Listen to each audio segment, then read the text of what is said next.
ओम शांति। ओम शांति। ओम शांति। आज 18 अक्टूबर 2024 की बाबा की साकार वाणी है। बाबा कहते हैं, मीठे बच्चे, बाप आया है तुम्हें गुल गुल फूल बनाने। तुम फूल बच्चे कभी किसी को दुख नहीं दे सकते, सदा सुख देते रहो। आज का प्रश्न है, किस एक बात पर तुम बच्चों को बहुत बहुत खबरदारी रखनी है। उत्तर में बाबा कहते हैं, मनसा वाचा कर्मणा, अपनी जबान पर बड़ी खबरदारी रखनी है।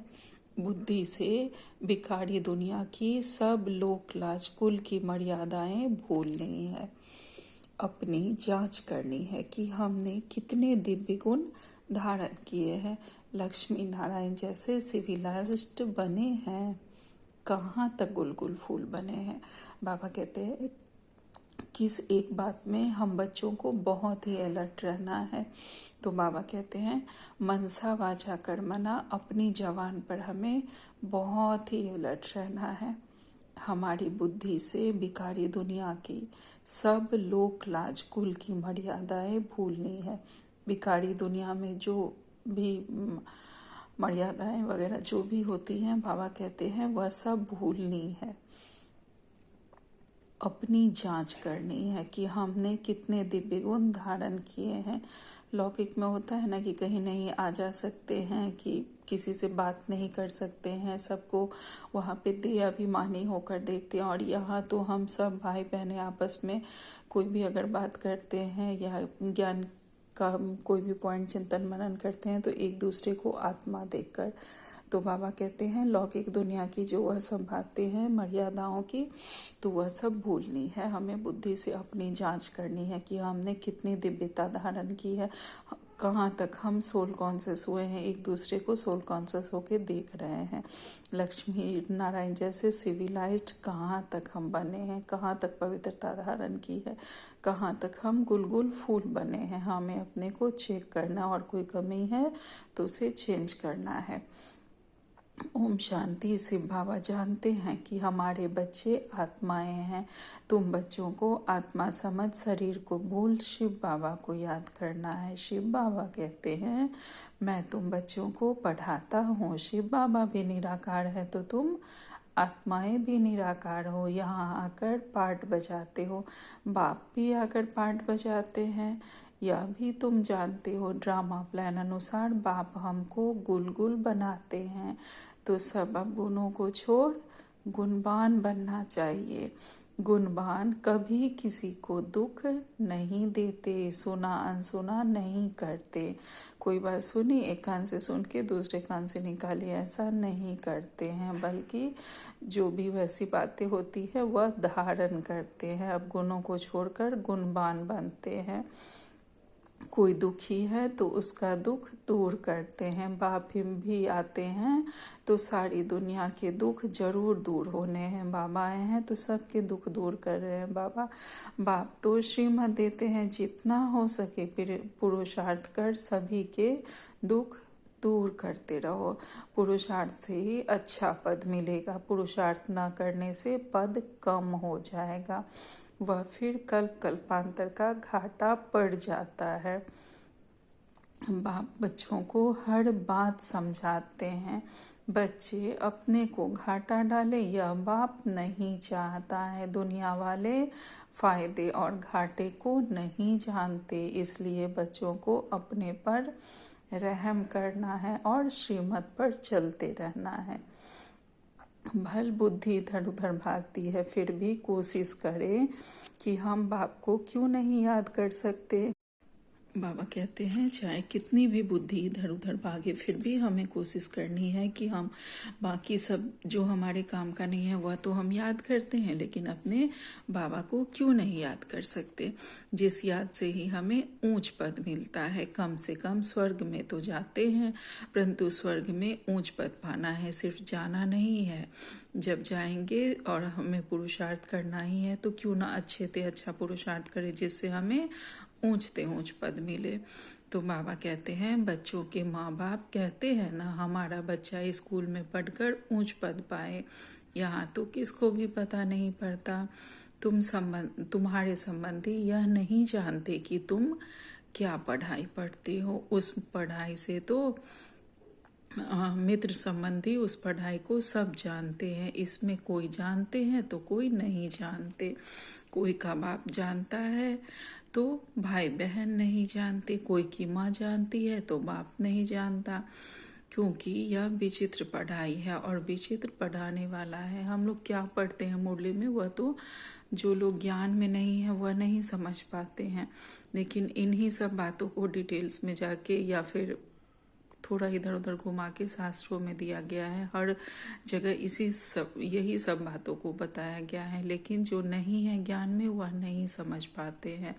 तो बाबा को जिसका हाथ जैसे पकड़ना होता है, जिस रास्ते से पकड़ना होता है, बाबा पकड़ लेते हैं। कोई शास्त्र पुस्तकें पढ़कर ही खुश हैं और हम बाबा की मुरली से ही सारे ज्ञान को पाकर खुश हैं। बाबा हमें हर बात की श्रीमत देते हैं, कैसे बोलना है, कैसे खाना है, कैसे चलना है, सुबह से लेकर रात तक की हर बात की बाबा ने हमें श्रीमत दी है। लेकिन बाकी लोगों के लिए पढ़ाई विचित्र है और पढ़ाने वाला विचित्र है। तो बाबा कहते हैं नंबरवार समझते हैं, बाप समझाते हैं भक्ति तो तुमने बहुत की है, सो भी नंबरवार। जिसने जैसी भक्ति की उस अनुसार यहाँ आते गए। जिन्होंने बहुत भक्ति की है वही फिर यह ज्ञान भी लेते हैं। हमारा जब भक्ति का पूरा होता है, बहुत हम भक्ति कर लेते हैं, तभी इस ज्ञान में आते हैं। तो हम बहुत बड़े भक्त भी रहे हैं। तो बाबा कहते हैं अब भक्ति की रस्म रिवाज पूरी होती है। आगे मीरा के लिए कहा जाता है उसने लोकलाज कुल की मर्यादाएं छोड़ी। यहाँ तो तुमको सारे बिकारी कुल की मर्यादाएं छोड़नी है, बुद्धि से सबका संन्यास करना है। इस बिकारी दुनिया का कुछ भी अच्छा नहीं लगता। विकर्म करने वाले तो बिल्कुल भी अच्छे नहीं लगते, वह अपनी ही तकदीर को खराब करते हैं। ऐसा कोई बाप थोड़े ही होगा जो बच्चों को किसको तंग करता हुआ पसंद करेगा। वह ना पढ़ता पसंद करेगा। बाबा ऐसे किसी भी भिखारी को नहीं पसंद करेंगे जो बाबा के बच्चों को अर्थात हमें जो तंग करे किसी भी बात के लिए, या हमारी पढ़ाई को हम क्या पढ़ते हैं, कहाँ जाते हैं, उसके लिए हमें परेशान करे। तो बाबा कहते हैं कि बाबा ऐसे को पसंद नहीं करेगा। बाबा कहते हैं तुम बच्चे जानते हो वहाँ ऐसे कोई बच्चे होते नहीं। नाम ही है देवी देवता सतयुग में। कितना पवित्र नाम है। अपनी जांच करनी है, हमारे में दैवी गुण है। सहनशील भी बनना होता है, बुद्धि योग की बात है। यह पढ़ाई तो बहुत मीठी है। बाप को याद करने में कोई लड़ाई की बात नहीं है। बाकी हाँ, इसमें माया विघ्न डालती है। जब हम बाबा को याद करने बैठते हैं, किसी का फ़ोन आ जाएगा, कोई टोक देगा, कोई जो ज्ञान में नहीं है किसी बात के लिए फिर उठा देंगे, तो उसमें बहुत विघ्न पड़ते हैं। तो इसीलिए बाबा ने हमें कर्मयोगी अवस्था में रहने के लिए कहा है। उनसे संभाल करनी होती है। जब माया विघ्न डालती है तो उनसे संभाल करनी होती है। माया पर विजय तो तुमको ही पानी है। तुम जानते हो कल्प कल्प हम जो कुछ करते आए हैं बिल्कुल एक्यूरेट वही पुरुषार्थ चलता है जो कल्प कल्प चलता आया है। जो जैसा पुरुषार्थ हमने कल्प पहले किया वैसा ही अभी भी कर रहे हैं।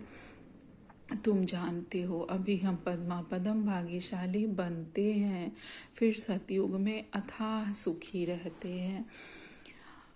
कल्प कल्प बाप ऐसे ही समझाते हैं। यह कोई नई बात नहीं, यह बहुत पुरानी बात है। बाप तो चाहते हैं बच्चे पूरा गुलगुल बने। लौकिक बाप की भी दिल होगी ना हमारे बच्चे गुलगुल बने। पारलौकिक बाप तो आते ही है कांटों को फूल बनाने, तो ऐसा बनना चाहिए ना। मनसा वाचा कर्मणा जवान पर भी बहुत खबरदारी चाहिए। हर एक कर्मेंद्रियों पर बड़ी खबरदारी चाहिए। माया बहुत धोखा देने वाली है, उनसे पूरी संभाल रखनी है। बाबा कहते हैं मनसा वाचा कर्मणा बहुत खबरदार रहना है। हर एक कर्म इंद्रियों को बहुत ही सावधानी से चलाना है। मैं आत्मा स्वराज्य अधिकारी हूँ, सभी कर्मेंद्रियों का मैं राजा हूँ। तो कौन सी कर्मेंद्रिय मेरी कैसे काम कर रही है, इस पे हमें बहुत खबरदारी रखनी है, क्योंकि माया इसी सब के द्वारा धोखा देती है। तो बाबा कहते हैं उनसे पूरी संभाल रखनी है। बड़ी मंजिल है, आधा कल्प से क्रिमिनल दृष्टि बनी है, उनको एक जन्म में सिविल बनाना है, जैसे इन लक्ष्मी नारायण की है। वह सर्वगुण संपन्न है ना, वहाँ तो क्रिमिनल दृष्टि होती नहीं, रावण ही नहीं है। यह कोई नई बात नहीं, तुमने अनेक बार यह पद पाया है। दुनिया को तो बिल्कुल पता नहीं है कि हम क्या पढ़ते हैं। बाप तुम्हारी सब आशाएं पूर्ण करने आते हैं। अशुभ आशाएं रावण की होती है, हमारी आशाएं शुभ हैं, और जो अशुभ आशाएं होती हैं वह रावण की होती हैं, अर्थात बिकारी आशाएं तुम्हारी है। शुभ आशाएं क्रिमिनल कोई भी आस नहीं होनी चाहिए, अर्थात हमारे में कोई भी बिकारी आस नहीं होनी चाहिए। बाबा कहते हैं बच्चों को सुख की लहरों में लहराना है। तुम्हारे अथाह सुखों का वर्णन नहीं कर सकते, दुखों का वर्णन होता है, सुख का वर्णन थोड़े ही होता है। तुम सब बच्चों की एक ही आशा है कि हम पावन बने। कैसे पावन बनेंगे सो तो तुम जानते हो कि पावन बनाने वाला एक बाप ही है, उसकी याद से ही हम पावन बनेंगे। फर्स्ट नंबर नई दुनिया में पावन यह देवी देवता ही हैं। पावन बनने में देखो ताकत कितनी है। तुम पावन बन पावन दुनिया का राज्य पाते हो। इसलिए कहा जाता है इस देवता धर्म में ताकत बहुत है। हम पावन बनकर पावन दुनिया का राज्य पाते हैं, इसलिए पवित्रता में बहुत ताकत है, और वह पवित्रता देवता धर्म है, उसमें बहुत ताकत है। यह ताकत कहाँ से मिलती है? सर्वशक्तिवान बाप से। घर में तुम मुख्य 2-4 चित्र रख बहुत सर्विस कर सकते हो। वह समय आएगा, कर्फ्यू आदि ऐसे लग जाएगा जो तुम कहाँ आ जा भी नहीं सकेंगे। कोरोना टाइम में इसी तरह से हुआ था, तो बाबा ने तो बहुत पहले ही अलर्ट कर दिया है। आगे बाबा कहते हैं तुम हो ब्राह्मण सच्ची गीता सुनाने वाले। नॉलेज तो बड़ी सहज है, जिनके घर वाले सब आते हैं शांति लगी पड़ी है, उन्हों के लिए तो बहुत सहज है। बाबा कहते हैं कि यह नॉलेज बहुत ईजी है, लेकिन जिनके घर में सभी लोग ज्ञान में आ जाते हैं उनके लिए तो बहुत सहज है। बाकी बाबा कहते हैं 2-4 मुख्य चित्र घर में रखे हो। यह त्रिमूर्ति, गोला, झाड़ और सीढ़ी का चित्र काफ़ी है। यह घर में रहेगा तो इसके द्वारा हम किसी को समझा सकते हैं। उनके साथ गीता का भगवान श्री कृष्ण नहीं, वह भी चित्र अच्छा है। कितना सहज है इसमें, इनमें तो पैसों का कोई हम शांति। बाबा कहते हैं कितना सहज है, इसमें तो पैसों का कोई खर्चा नहीं होता। चित्र तो रखे हैं, चित्रों को देखने से ही ज्ञान स्मृति में आता रहेगा। कोठरी बनी पड़ी हो, उसमें भल तुम सो भी जाओ। अगर श्रीमत पर चलते रहो तो तुम बहुतों का कल्याण कर सकते हो, कल्याण करते भी होंगे। फिर भी बाप रिमाइंड कराते हैं ऐसे ऐसे तुम कर सकते हो। ठाकुर जी की मूर्ति रखते हैं ना, इसमें तो फिर है समझाने की बातें। जन्म जन्मांतर तुम भक्ति मार्ग में मंदिरों में भटकते रहते हो, परंतु यह पता नहीं है कि यह कौन है। मंदिरों में जिनकी मूर्ति है हम नहीं जानते कि यह कौन है। तो बाबा कहते हैं मंदिरों में देवियों की पूजा करते हैं, उनको ही फिर पानी में जाकर डुबोते हैं। कितना अज्ञान। बाबा कहते हैं दुनिया में कितना अज्ञान है। पूज्य की पूजा भी करते, उन्हें पूज्य मानते हैं और पूजा कर फिर उनको उठाकर समुद्र में डाल देते हैं। गणेश को, माँ को, सरस्वती को भी डुबोते हैं। बाप बैठ बच्चों को कल्प कल्प यह बातें समझाते रहते हैं, रियलाइज कराते हैं तुम यह क्या कर रहे हो। बच्चों को तो नफरत आनी चाहिए, जबकि बाप इतना समझाते रहते हैं। मीठे मीठे बच्चों, तुम यह क्या करते हो?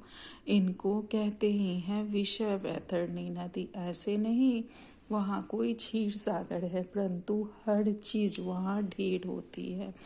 सतयुग में बाबा कहते हैं हर चीज़ ढेर है, कोई चीज़ पर पैसे नहीं लगते। पैसे तो वहाँ होते ही नहीं, सोने के ही सिक्के देखने में आते हैं, जबकि मकानों में ही सोना लगता है, सोने की ईंटें लगती हैं, तो सिद्ध होता है वहाँ सोना चांदी का मूल्य ही नहीं। यहाँ तो देखो कितना मूल्य है।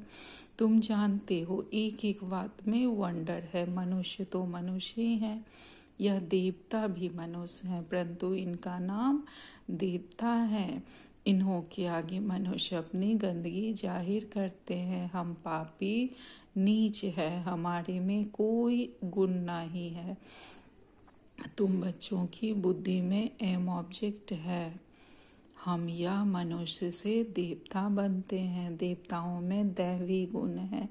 यह तो समझते हैं, मंदिरों में जाते हैं, परंतु यह नहीं समझते कि यह भी मनुष्य ही है। हम भी मनुष्य हैं, परंतु वह दैवी गुण वाले मनुष्य है जो मंदिरों में बैठे हैं। हम आसुरी गुणों वाले हैं, अर्थात यह हमारा ही बिल्कुल सतो प्रधान पवित्र स्वरूप है। अभी हमारा और उनका गुण दैवी गुण है और हमारा गुण आसुरी गुण बन गया है, हम तमो प्रधान बन गए। तो बाबा कहते हैं अभी तुम्हारी बुद्धि में आता है हम कितने नालायक थे। बाबा कहते हैं कि यहाँ आने से पहले तुम कितने नालायक थे, यह अब तुम समझते हो कि हम क्या थे, क्या हैं और क्या बनने वाले हैं। बाबा हमें ज्ञान के द्वारा क्या बना रहे हैं। उन्हों के आगे जाकर गाते थे आप सर्वगुण संपन्न हैं। भगवान को हम लोग कहते थे अभी बाप समझाते हैं, यह तो पास्ट होकर गए हैं। इनमें दैवी गुण थे, अथाह सुख थे, वही फिर अथाह दुखी बने हैं। इस समय सभी में 5 विकारों की प्रवेशता है। अभी तुम विचार करते हो कैसे हम ऊपर से गिरते गिरते एकदम पटा कर पड़े हैं। भारतवासी कितने साहूकार थे, अभी तो देखो कर्जा उठाते रहते हैं। तो यह सब बातें बाप ही बैठ समझाते हैं और कोई तो बता ही ना सके। ऋषि मुनि भी नेति नेति कहते हैं, अर्थात हम नहीं जानते। अभी तुम समझते हो, वह तो सच कहते हैं। ना बाप को न रचना के आदि मध्य अंत को जानते थे। अभी भी कोई नहीं जानते हैं सिवाय तुम बच्चों के। बड़े बड़े सन्यासी महात्माएं कोई नहीं जानते। वास्तव में महान आत्मा तो यह लक्ष्मी नारायण है ना, एवर प्योर है, यह भी नहीं जानते थे तो और कोई कैसे जान सकते। कितनी सिंपल बातें बाप समझाते हैं, परंतु कई बच्चे भूल जाते हैं। कई अच्छी रीति गुण धारण करते हैं तो मीठे लगते हैं। जितना बच्चों में मीठा गुण देखते हैं तो दिल खुश होती है। कोई तो नाम बदनाम कर देते हैं, या तो फिर बाप टीचर सतगुरु है, तीनों की निंदा हम करा देते हैं। अगर बाबा का कहा नहीं मानते हैं, बाबा की श्रीमत पर नहीं चलते हैं, तो सत बाप, सत टीचर और सतगुरु की निंदा कराने से सब ट्रिपल दंड पड़ जाता है। परंतु कई बच्चों में कुछ भी समझ नहीं है। बाप समझाते हैं ऐसे भी होंगे जरूर। माया भी कोई कम नहीं है, आधा कल्प पाप आत्मा बनाती है। बाप फिर आधा कल्प के लिए पुण्य आत्मा बनाते हैं, वह भी नंबरवार बनते हैं। बनाने वाले भी 2 हैं, राम और रावण। राम को परमात्मा कहते हैं, राम राम कह फिर पिछाड़ी में शिव को नमस्कार करते हैं, वही परमात्मा है। परमात्मा के नाम गिनते हैं, तुमको तो गिनती की दरकार नहीं। यह लक्ष्मी नारायण पवित्र थे ना, इन्हों की दुनिया थी जो पास्ट हो गई है, उसको स्वर्ग नई दुनिया कहा जाता है। जैसे मकान पुराना होता है तो टूटने लायक बन जाता है, यह दुनिया भी ऐसे है। अभी है कलयुग की पिछाड़ी, कितनी सहज बातें हैं समझने की, धारण करनी और करानी है। बाप तो सबको समझाने के लिए नहीं जाएंगे ना। आगे बाबा का ज्ञान हमें भी ट्रांसफ़र करना है, एक दूसरे को बताते रहना है कि बाबा क्या ज्ञान समझा रहे हैं, क्या बता रहे हैं, कौन सा मकान टूटने वाला है, नया बनने वाला है, हम कैसे थे, कैसे हैं और कैसे आगे हम फिर बनने वाले हैं। तो बाबा कहते हैं बाप तो सबको समझाने नहीं जाएंगे, तुम बच्चे ऑन गॉडली सर्विस हो। बाप जो सर्विस सिखलाते हैं वही सर्विस करनी है। तुम्हारी है गॉडली सर्विस ओनली। तुम्हारा नाम ऊंच करने के लिए बाप ने कलश तुम माताओं को दिया है। ऐसे नहीं कि पुरुषों को नहीं मिलता, मिलता तो सबको है। अभी तुम बच्चे जानते हो हम कितने सुखी स्वर्गवासी थे, वहाँ तो कोई दुखी नहीं थे। अभी है संगम युग, फिर हम उस नई दुनिया के मालिक बन रहे हैं।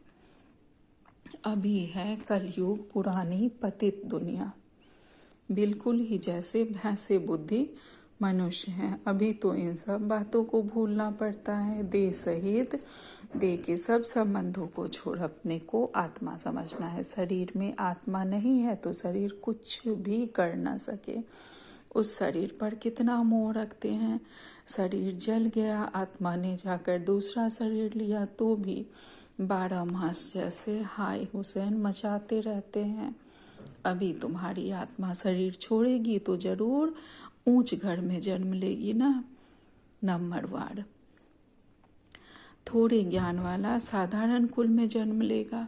जब हम सतयुग में जाएंगे, अच्छा पुरुषार्थ करेंगे तो ऊंच घर में जन्म लेंगे, और थोड़े पुरुषार्थ करेंगे तो साधारण कुल में जन्म लेंगे। ऊंच ज्ञान वाला ऊंच कुल में जन्म लेगा, वहाँ सुख भी बहुत होता है। अच्छा, मीठे मीठे से खिलते बच्चों प्रति माता पिता बाप दादा का याद प्यार और गुड मॉर्निंग। रूहानी बाप की रूहानी बच्चों को नमस्ते। हम सब रूहानी बच्चों की रूहानी माता पिता बाप दादा को याद प्यार, गुड मॉर्निंग और नमस्ते नमस्ते नमस्ते। शुक्रिया मेरे मीठे प्यारे बाबा, आपका लाख लाख शुक्रिया। आज धारणा के लिए मुख्य सार में बाबा ने पहली पॉइंट कही है, बाप जो सुनाते हैं उसे सुना अनसुना नहीं करना है, बल्कि गुणवान बनकर सबको सुख देना है। पुरुषार्थ कर सबके दुख दूर करने हैं। दूसरी पॉइंट में बाबा कहते हैं विकारों के वश होकर कोई भी विकर्म नहीं करना है, सहनशील बनना है। कोई भी क्रिमिनल अशुद्ध विकारी आस नहीं रखनी है। आज बाबा ने हमें वरदान दिया है सहज योगी भव। शांति की शक्ति द्वारा असंभव को भी संभव करने वाले सहज योगी भव। शांति की शक्ति द्वारा चाहे कोई भी बात हो, असंभव को भी संभव करने वाले हम बाबा के सहज योगी बच्चे हैं। शांति की शक्ति सर्वश्रेष्ठ शक्ति है। शांति की शक्ति से ही और सब शक्तियाँ निकली है। साइंस की शक्ति का भी जो प्रभाव है वह साइंस भी साइलेंस से ही निकली है। अर्थात जब वो लोग भी साइलेंस में जाते हैं तब जाके कोई उनके दिमाग में भी आइडिया आता है। तो साइंस की भी जननी साइलेंस ही है। तो बाबा कहते हैं शांति की शक्ति से जो चाहो वह कर सकते हो, असंभव को भी संभव कर सकते हो। जिसे दुनिया वाले असंभव कहते हैं वह आपके लिए संभव है, और संभव होने का कारण सहज है। शांति की शक्ति को धारण कर सहज योगी बनो। आज बाबा ने स्लोगन में कहा है, वाणी द्वारा सबको सुख और शांति दो तो गायन योग्य हम बनेंगे। आज का हम व्यक्ति सारे हैं। बाबा कहते हैं प्लान और प्रैक्टिकल को समान बनाने के लिए स्मृति में प्लेन, वाणी में भी प्लेन और कर्म में भी प्लेन, अर्थात श्रेष्ठता हो। कोई भी पुराने संस्कार का कहीं भी दाग ना हो।